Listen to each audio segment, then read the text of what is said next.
मुंबईमध्ये रक्ताच्या पिशव्यांचा काळाबाजार सुरू असल्याची शंका येते, कारण जे महानगर रक्तपेढी आयोजित शिबिरामध्ये रक्तपिशव्या गायब झाल्यात। 77 पैकी 50 ते 55 रक्ताच्या पिशव्या गायब झाल्याचा आरोप आहे। बदलापुरातील माया रक्तपेढीमध्ये रक्ताच्या पिशव्या पाठवल्याचा आरोप आहे।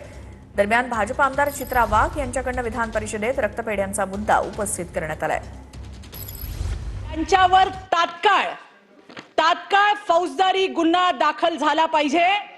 पैशांचा अपहार त्यांनी केलाय, सरकारी रक्त त्यांनी चोरलंय, त्याचे सगळे प्रूफ हे मी आपल्याकडे देते। हॉस्पिटल्स मध्ये ज्या वेळेला दुर्धर आजारासाठी रक्त त्या ठिकाणी द्यायला पाहिजे, तर पैसे असतील तरच रक्त मिळेल अशी उर्मट उत्तरं दिली जातात। सभापती महोदय, सरकारी रक्ताचा खाजगी संस्थांना नफा लाटण्यासाठी वापर केला जातोय।